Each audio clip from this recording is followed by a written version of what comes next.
Hello student, my name is Nandini. स्वागत है आप सभी का एक बार फिर से हमारे इस न्यू करंट अफेयर सेशन में। आज के सेशन में हम बात करेंगे क्यों जेलेंस्की नहीं चाहते हैं इस युद्ध को समाप्त करना, रशिया यूक्रेन वॉर को समाप्त करना, क्यों वो रशिया के साथ शांति समझौता नहीं कर लेते हैं, इसके पीछे क्या कारण है, उस पर भी आज के सेशन में हम चर्चा करेंगे। उससे पहले मेरी आपसे एक छोटी सी रिक्वेस्ट है, अगर आप हमारे चैनल पर नए हैं तो चैनल को सब्सक्राइब कर लीजिए, वीडियो को लाइक करना ना भूलें और अधिक जानकारी के लिए आप हमारे टेलीग्राम ग्रुप या व्हाट्सएप ग्रुप से भी जुड़ सकते हैं। चैनल को सब्सक्राइब जरूर कीजिए क्योंकि जितने लोग भी वीडियोस देखते हैं बहुत कम लोग होते हैं जो सब्सक्राइब करते हैं। रिसेंटली मैंने एक वीडियो बनाई थी जिसमें मैंने प्रधानमंत्री मोदी की यूक्रेन विजिट को कवर किया है, पूरे डिटेल में बताया है कि कैसे प्रधानमंत्री मोदी पोलैंड के रास्ते यूक्रेन पहुंचते हैं। लगभग 20 से 21 घंटे का सफर तय करते हैं वो ट्रेन से और यूक्रेन पहुंच जाते हैं। उस विजिट पर वो क्या क्या करते हैं, जेलेंस्की से मिलते हैं, उनको गले लगाते हैं, जो कि बहुत ज्यादा सुर्खियों में था। दोनों जो डिप्लोमेट्स हैं इनके बीच एक डिप्लोमेटिक मीटिंग भी होती है। साथ ही जो हमारे प्रधानमंत्री हैं वो जो स्मारक है गांधी जी का, वहां पर भी जाते हैं उनको श्रद्धांजलि देने। वो उस म्यूजियम में भी जाते हैं जो उन बच्चों की याद में बनाया हुआ है, यूक्रेन के वह बच्चे जिन्होंने इस वॉर में अपनी जान गंवाई है, उनकी याद में यूक्रेन में एक म्यूजियम बनाया गया, उसका भी दौरा प्रधानमंत्री मोदी के द्वारा किया जाता है। लेकिन पूरी दुनिया की नजर तो बस इस बात पे थी कि इंडिया का क्या स्टैंड होगा, रशिया यूक्रेन जो वॉर चल रहा है, प्रधानमंत्री मोदी इस पे क्या स्टेटमेंट देंगे, क्या अहम भूमिका रहेगी इंडिया की इस युद्ध को रुकवाने के लिए। इस पर सबकी नजर थी, जो कि बहुत ज्यादा सुर्खियों में था। ठीक है, क्योंकि पूरे जो एक्सपर्ट हैं, जियोपॉलिटिकल एक्सपर्ट हैं, उनका मानना है कि भारत की एक अहम भूमिका हो सकती है इन दोनों देशों के बीच शांति समझौता कराने के लिए। ठीक है, और वैसा ही हुआ। भारत के प्रधानमंत्री मोदी जी के द्वारा जेलेंस्की के साथ इस मुद्दे पर बात की गई, लेकिन जो जेलेंस्की है उनकी बॉडी लैंग्वेज और उनके जो स्टेटमेंट्स आए हैं उनको देखकर लगता है वो नहीं चाहते हैं कि ये वॉर रुके। क्यों नहीं चाहते हैं, इसके पीछे क्या कारण है, अगर हम इस पर चर्चा करें तो देखिए, इसको हमें ऐसे समझना पड़ेगा कि जब दो व्यक्ति लड़ते हैं, मान लीजिए व्यक्ति ए और व्यक्ति बी, ये दोनों आपस में लड़ रहे हैं, लेकिन जो व्यक्ति ए है वो हमेशा क्या करता है, जो व्यक्ति बी है उसको उकसाता है। क्यों उकसाता है? ताकि लड़ाई खत्म ना हो, है ना। क्यों? क्योंकि उस व्यक्ति ए का उस लड़ाई के पीछे कुछ ना कुछ बेनिफिट है, उसको लालच है उस लड़ाई को लेकर। उसी प्रकार जेलेंस्की का भी लालच है इस युद्ध को लेकर। ठीक है, एक और एग्जांपल मैं आपको देती हूं। जिस प्रकार से पाकिस्तान की फंडिंग अमेरिका करता था कि आप हमें जो मोस्ट वांटेड आतंकवादी है जिसका नाम था ओसामा बिन लादेन, उसको ढूंढ कर दे दीजिए, हम उसके लिए आपको फंडिंग कर रहे हैं। लेकिन पाकिस्तान क्या करता था? पाकिस्तान सिर्फ नाटक करता था कि हाँ हम उस आतंकवादी को ढूंढ रहे हैं, जबकि वो उस आतंकवादी को अपने ही देश में प्रोटेक्ट करके छुपा कर रखता था ताकि वो फंडिंग, क्योंकि पाकिस्तान को पता था कि एक बार ओसामा बिन लादेन को उन्होंने अमेरिका को ढूंढ कर दे दिया तो अमेरिका जिस बात के लिए हमें पैसा दे रहा है वो रुक जाएगा। तो पाकिस्तान इतना बेवकूफ है नहीं कि उसको जो पैसा मिल रहा है वो बंद हो जाए। धीरे धीरे अमेरिका को ये बात समझ में आने लगती है, वो अपनी इंटेलिजेंस यूज करता है, अपने ही संसाधनों का यूज करके ओसामा बिन लादेन को पकड़ता है। ठीक है, कुछ इसी प्रकार की जो सिचुएशन है वो जेलेंस्की की है। जेलेंस्की को पता है जिस समय पे जेलेंस्की ने रूस के साथ शांति समझौता कर लिया तो वेस्टर्न वर्ल्ड से जो भी फंडिंग उनको आ रही है वो रुक जाएगी, वो पैसा उनको नहीं मिलेगा, है ना। और जिस प्रकार की सहायता बहुत भारी मात्रा में वेस्टर्न वर्ल्ड के द्वारा पैसा दिया जा रहा है यूक्रेन को, उस पैसे को जेलेंस्की हजम कर लेते हैं और डकार भी नहीं लेते हैं, है ना। तो ये है एक लालच जेलेंस्की का इस युद्ध के पीछे। ये मैं नहीं कह रही हूँ कि जेलेंस्की ने इतना बड़ा घोटाला या गबन कर रहे हैं, इनको पैसों का लालच है। ये कह रहा है अमेरिका की खुद एक इंटेलिजेंस एजेंसी जिसका नाम है CIA ने ही अपनी रिसर्च में इस बात का खुलासा किया है कि जेलेंस्की ने लगभग $400 बिलियन का गबन किया है। और सिमोर हर्ट्ज जो कि जियोपॉलिटिकल एक्सपर्ट हैं, उन्होंने भी अपने आर्टिकल में इस बात का जिक्र किया है। तो जो व्यक्ति युद्ध से पैसा छाप रहा हो, जिसके पास युद्ध से बहुत ज्यादा पैसा आ रहा हो, युद्ध के लिए पैसा आ रहा हो, वो क्यों चाहेगा युद्ध को खत्म करना? जेलेंस्की भी यही चाहते हैं ना। तो जेलेंस्की बड़ी मात्रा में मोटा पैसा छाप रहे हैं जो वेस्टर्न वर्ल्ड से आ रहा है। अगर हम मोटा मोटा देखें कि कितना पैसा कौन सा देश दे रहा है, तो ये जो सारी इंफॉर्मेशन है आपको गूगल पर इजीली मिल जाएगी। ये यूके पार्लियामेंट इनके जो साइट्स होती हैं उस पर डेटा डाला हुआ है कि किस देश ने कितनी सहायता की है यूक्रेन की 2022 से लेकर अब तक। वो रिलेटेड डेटा आपको गूगल पर आसानी से मिल जाएगा, ठीक है। तो उसको ही हम एक बार डिस्कस कर लेते हैं। अकेले अगर हम यूएस की बात करें तो यूएस ने सबसे ज्यादा फंडिंग की है यूक्रेन की, पैसे या हथियार दिए, कितने डॉलर के हथियार या पैसे दिए। अगर हम इस पर चर्चा करें तो यूएस की जो कांग्रेस है, जो पार्लियामेंट है, उसने लगभग 60 बिलियन डॉलर, है ना, 60 अरब डॉलर के सहायता की मंजूरी दी थी, जिसमें से 55.4 बिलियन डॉलर जो सहायता है वो यूक्रेन को दी जा चुकी है, ठीक है। और जो ये तो सिर्फ पैसा है जो दिया गया है, ये तो पैसे की सहायता जो यूक्रेन को दी गई है, हथियारों की सहायता अलग है।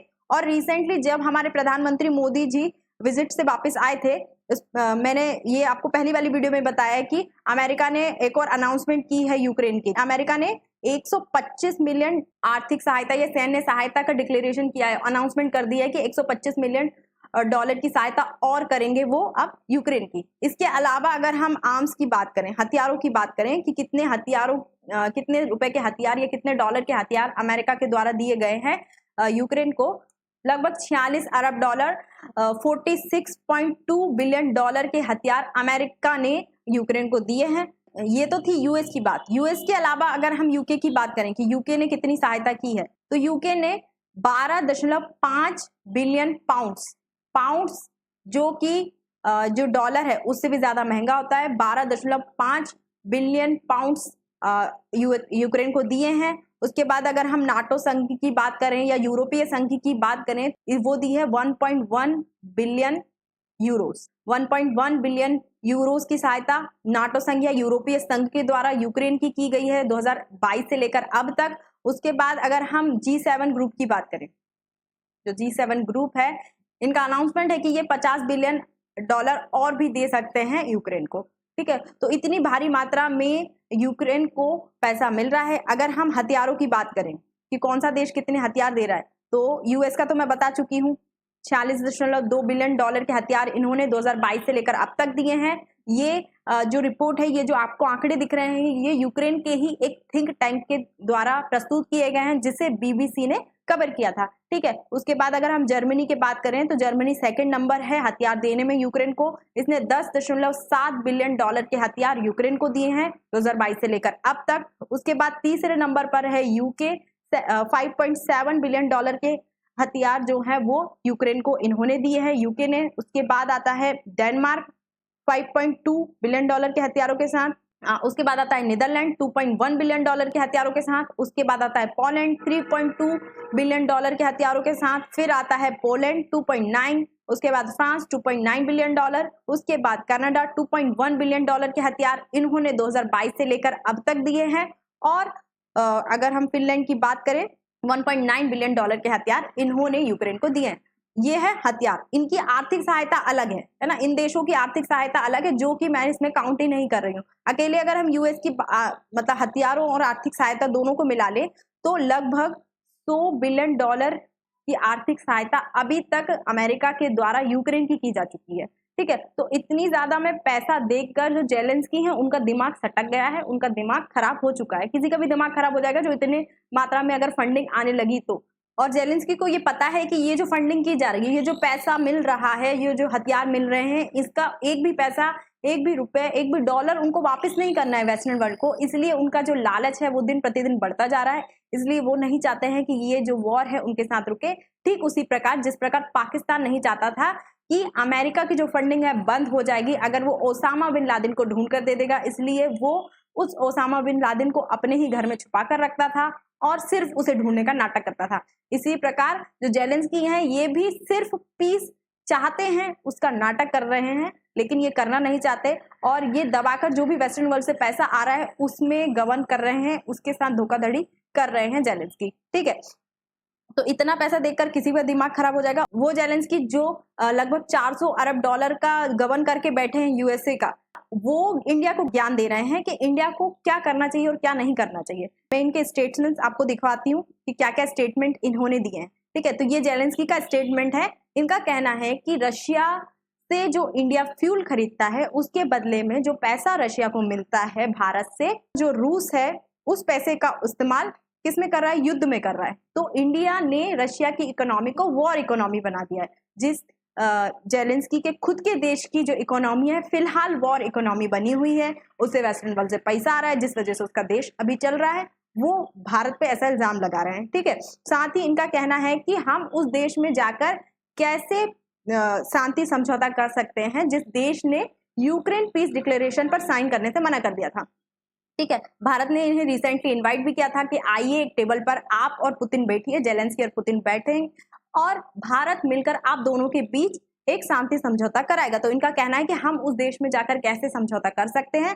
ये बात कर रहे हैं स्विट्जरलैंड समिट की, जो स्विट्जरलैंड में एक समिट हुआ था, यूक्रेन पीस डिक्लेरेशन प्रस्ताव उसमें लाया गया था। वेस्टर्न वर्ल्ड के जितने भी देश हैं, नाटो देश हैं, उन्होंने इस प्रस्ताव पर हस्ताक्षर किए थे, लेकिन भारत ने उस प्रस्ताव पर हस्ताक्षर करने से मना कर दिया था। चाइना तो उस समिट है उसमें गया भी नहीं था, है ना। उनका मानना था कि जब रूस नहीं आएगा तो जाकर इस जो समिट है उसका कोई एट द एंड रिजल्ट नहीं निकलेगा, और ऐसा ही हुआ था। उस समिट का कोई रिजल्ट नहीं निकला था और भारत का ये स्टैंड था कि जो दो देश लड़ रहे हैं अगर उनमें से एक अनुपस्थित है तो कैसे शांति समझौता हो सकता है। ठीक है, तो भारत का मानना है कि अगर दो देशों के बीच लड़ाई हो रही तो उन दोनों देशों के लीडर को आमने सामने बैठकर बात करनी होगी, और भारत ने क्लियरली और लाउडली मैसेज दिया है कि भारत किसी के पक्ष में नहीं है। अगर भारत में जो पीस मीटिंग होगी उसमें भारत किसी के पक्ष में नहीं है, लेकिन भारत शांति के पक्ष में है ना। ऐसा क्लियर और लाउड मैसेज भारत की ओर से दिया जा चुका है। लेकिन जो जेलेंस्की के स्टेटमेंट्स हैं वो भी क्लियर एंड लाउड मैसेज दे रहे हैं कि Zelensky does not want piece,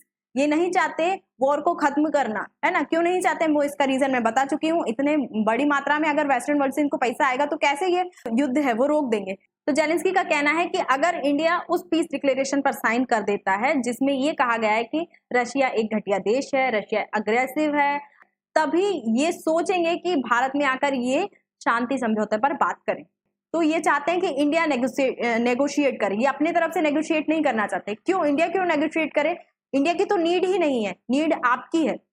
ठीक है, भारत को कोई फर्क नहीं पड़ेगा अगर जो रशिया है या पुतिन है वो दूसरे दिन या फिर किसी भी टाइम यूक्रेन पर एक बम फोड़ दे, भारत को क्या फर्क पड़ेगा। अब भारत जो भी चीजें खरीदता है और यूक्रेन से वो भारत किसी और देश से खरीद लेगा। भारत के पास बहुत सारे ऑप्शंस हैं, भारत के पास पैसा है, तो आपकी जरूरत हमको नहीं है। लेकिन भारत ने जैसा बोला कि भारत पीस के पक्ष में है, उसी को मद्देनजर रखकर भारत ने रशिया और यूक्रेन पीस डिक्लेरेशन का प्रस्ताव उनके आगे रखा था कि आइए आप हमारे देश में बैठकर दोनों देश आपस में एक शांति समझौता कर लीजिए। ठीक है, और जैसा कि मैंने पहले कहा था कि जिस टाइम पे डोनाल्ड ट्रंप की सरकार आ गई, डोनाल्ड ट्रंप ने तो कहा है कि एक कॉल में ये जो युद्ध है वो समाप्त कर देंगे, रशिया और यूक्रेन के बीच जो वॉर चल रही है वो समाप्त कर देंगे।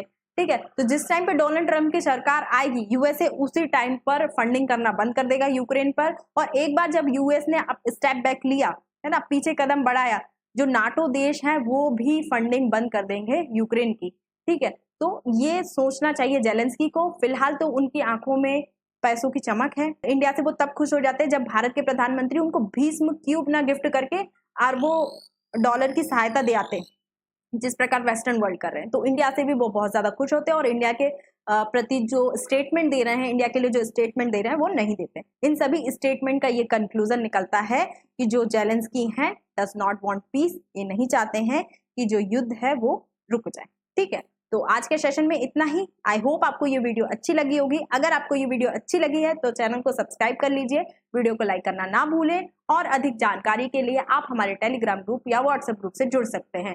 ठीक है, और भी बहुत अच्छे अच्छे टॉपिक्स पर मैंने वीडियो बनाई है। अगर आपने वो वीडियो नहीं देखी है तो अभी जाकर उन वीडियोस को देखिए। Thank you.